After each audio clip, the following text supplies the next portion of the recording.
بسم الله الرحمن الرحیم. اوس زه په هغه ځای باندې ولاړم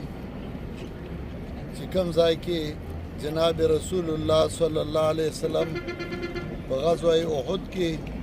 عبدالله ابن جبیر رضی الله تعالی عنه او د هغه ملګري کېنولي وو. دا مقام دی په کوم ځای کې چې غزوه احد شوې وه او جناب رسول الله صلی الله علیه وسلم او صحابه کرام هغه دې ځای کې د مشرکینو سره مقابله کړې وه. تاریخ یې دا و چې کله په غزوه بدر کې د مشرکینو مشران ابو جهل او داسې نور کسان هغه ووجلی شو. د مشرکینو له پای باندې ډېره سخته غوسه ورغله او د انتقام جذبه د هغوی په زړه کې راوچته شوه. هغوی تیاری شروع کړ او په دې تیاری کې 3 کسان هغه ډېر پیش وو. یو ابو سفیان چې هغه وخت کې لا مسلمانان شوي نه وو او د هغه ښځه هنده او دریم کس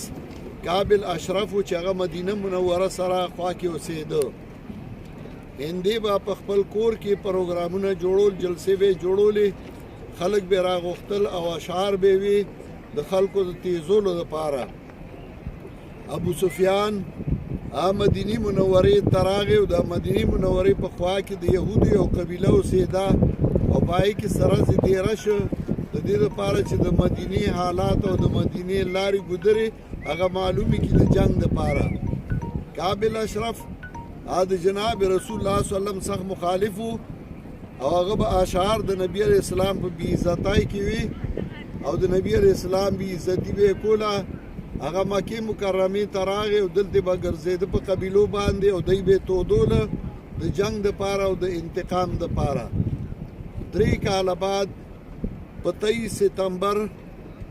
سن 625 کې غزوه احد شوې وه او عجیبه خبره دا ده 23 ستمبر باندې غزوه احد شوې وه او 24 ستمبر د یمن رحمه الله د پیدایش رضوه په دې 23 ستمبر دا ځای کې غزوه احد شوې وه. مشرکین مکه مکرمه کې وو او مسلمانان مدینه منوره کې وو او د نبی علیه السلام تر حضرت عباس هغه مکه کې وو او هغه به جناب رسول الله صلی الله علیه وسلم ته حالات وي چې دوی دغسې تیاری کوي د جنګ دپاره او دې دپاره چې مسلمانان ویښي او تیاري. مشرکینو پروګرام جوړ کړ، 3000 کسان هغوی تیار کړل، پیسې جمع کړي، 200 آسونه او 300 اوښان دا تیار کړل او زغرې د جنګ دپاره تیارې کړې او هغوی ښه تیاری سره د مکې مکرمې نه را روان شو. هغه مخامخ چې کومې کجورې ښکاري دغه ځای کې یو چینه وه او مشرکین هغه ځای کې دیره شو. اصل ځای هغوی ونیوه. جناب رسول الله صلی الله علیه وسلم د مدینه منوره کې د صحابه کرام رضوان الله علیهم مجمعین سره مشوره وکړه چې څه کوو، دلته کې پاتې کیږو او که نه بهر ورله میدان ته وځو. د چا رایې دا وه چې دلته پاتې کیږو او د چا رایې دا وه چې نه موږ ورله بهر میدان ته وځو. جناب رسول الله صلی الله علیه وسلم زغره واچوله، تورې راواغسته او چې را روان شو مدینې منورې مسجد ته راغی، مسجد نبوي ته. نو صحابه وی چې د نبی علیه السلام رای هم دا وه چې پاتې کیږو نو دغه رای بهتره ده. نبی علیه السلام ته صحابه وی چې تاسو فیصله کړې ده، خیر د پای به فیصله وکړو. نبی علیه السلام وی نه، دا الله رسول چې زغره واچوي د جنګ دپاره بیا نو باسي. او نبی علیه السلام د صحابه سره را روان شو. 1000 صحابه کرام رضوان الله علیهم مجمعینو کله چې اشوات مقام ته راورسېدل، مسجد نبوي نه چې سړی راځي دی لاره کې تقریبا میانزومان کې عبدالله ابن ابی ابن سلول چې د منافقانو مشر و، هغه خو د روحاني کار و، نو هغه راولګېد او خلکو کې دا پراپیګانډا وکړه چې د سره بعضې خلک دا چمچي دي او د دوی خبره مني زموږ نه مني، موږ وی پاتې کیږو، دوی وی بهر وځو، راځئ چې موږ ته واپس ځو. هغه خپل ملګري د ځان سره واپس کړ د لارې نه او جناب رسول الله صلی الله علیه وسلم او صحابه کرام دلته رال د جمعې مو د مسجد نبوي کې وکړه رالل هلته شپه وکړه په لاره کې او بیا سهار نبی علیه السلام دې ځای کې مورچې جوړولې صحابهو ته تاسو به دې ځای تاسو به دې ځای په دې کې دا غر چې کوم دی دا وړوکې ډېره کای ده دا ورسره دا بله غټه ډېره کای ده دا مخامخ دا چې وینئ او د دې ډېره کای نه اخوا دغه خوړ دی اوچ خوړ دی داسې دا تللی دی هغه کجورو پورې دا خوړ دی په دې ډېره کای باندې نبي علیه السلام عبدالله بن جبیر رضی الله تعالی عنه د 50 کسانو سره کینو او هغوی ته یې ووایي که موږ فتح ومونده او که شکست خو تاسو به دا ځای نه پرېږدئ گویا کې جناب رسول الله وسلم یو بهترین جرنیل د جنگ او هغه لا طریقې ورتلې او هغه پوهېده د جنگ په چل باندې چې په کومه موقع او څه وخت کې جنگ کول پکاري یو خوا په فتح مکه کې هغه شرایط منل چې په هغې د مسلمانانو کمزورتیا ښکارېده خو هغه موقع د جنگ نه وه او دا موقع د جنگ وه جناب رسول الله وسلم دې ځای صحابه کینول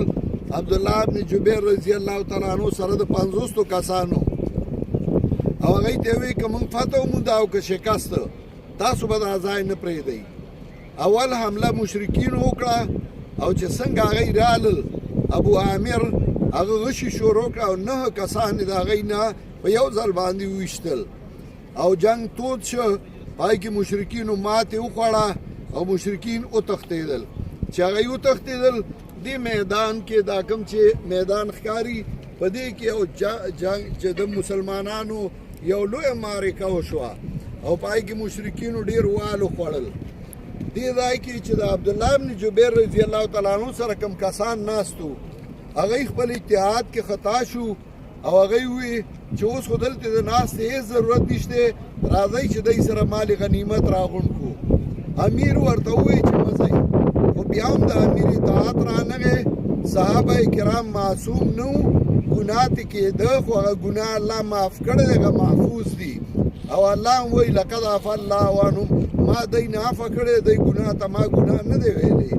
گویا کې هغه اډو ګناه دی نه لکه سړی چې په روژه کې په یې راوبوس کي نو کار د ګناه ښکاري خو ګناه نه دی دا صحابه کرام 40 کسان دې ځای نه لاړل چې هغوی سره امداد وکړو 10 کسه د عبدالله بن جبیر رضی الله تعالی عنه سره پاتې شو خالد بن ولید هغه وخت کې د مسلمان نه و هغه د خوړ کې د لاندې پټ راغی او د دغه غر نه چاپېره راتاو شو او دلته په دې کسانو یې حمله وکړه دی شهیدان کړه او په مسلمانانو د شانه راغی او هغه فتح هغه بدله شوه دې کې دا څوک نشي ویلی چې مسلمانانو فتح حاصله کړې وه او که مشرکینو فتح حاصله کړې وه ځکه کله یو ډله ضروري ده او کله بله ډله ضروري ده پای کې د جناب رسول الله صلی الله علیه وسلم غاښونه مبارک شهیدان شو او څه صحابه ګډوډ شو صحابه کرام او جناب رسول الله صلی الله علیه وسلم هغه طرف ته احد غر چې دی دغه غر طرف ته روان شو کله چې جناب رسول الله صلی الله علیه وسلم هلته لاړ صحابه ورسره دي دې نه مخکې شیطان آواز وکړه الا ان محمدا قد قتل محمد علیه السلام ووژلی شو حضرت ابوبکر صدیق آواز وکړه ځکه صحابو باندې هیبت راغی تورې ترې پرېوتې وارخطا شو حضرت ابوبکر وی من کان یعبد محمدا فولو ومن کان یعبد رب محمد فهو حی لا یموت چا چې د محمد علیه السلام عبادت کو رستو شي او چا چې د رب د محمد عبادت کو هغه باندې مرګ نه راځي بیا صحابو تورې راواغستې او راویښ شو او تکړه شو کله چې نبی علیه السلام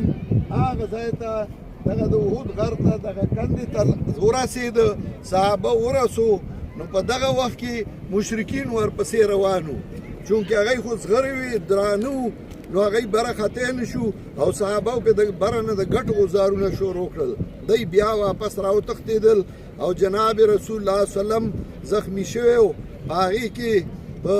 ډال کې به اوبه راړې او هغه له به تندې وینځه او نبي علیه السلام تندې صفا کېده او بیا پوزې وسوځولی شو او د هغې ایره د نبي علیه السلام په تندي هغه زخم کې واچولی شو چې وینه ودرېږي هغه فتح د یو طرف مو نه شوه خو مشرکین بیا واپس شو او هغوی چې کومه غرض و هغه سر ته ونه رسېد خو په دې کې لوی صحابه هغه شهیدان شو 70 صحابه کرام رضوان الله علیهم اجمعین هغه شهیدان دي او په دغه مخامخ ځای کې خښ دي.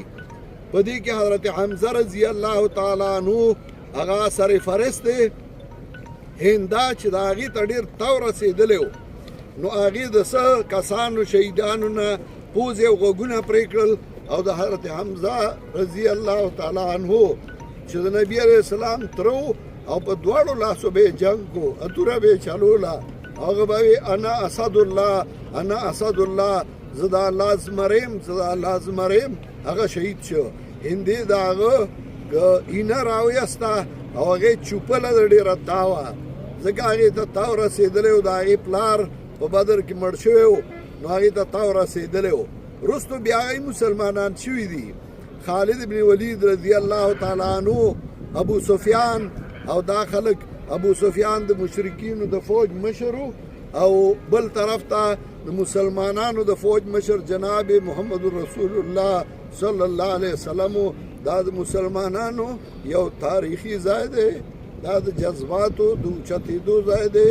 او دا د مسلمانانو د مړانې او د بهادرۍ او د صحابه کرام رضوان الله علیهم اجمعین د مینې او د محبت آثار د دې نه معلومیږي. الله د مسلمانانو کې دغسې مینه او دغسې محبت پیدا کړي څنګه چې هغه وخت کې په مسلمانانو کې و. واخر دعوانا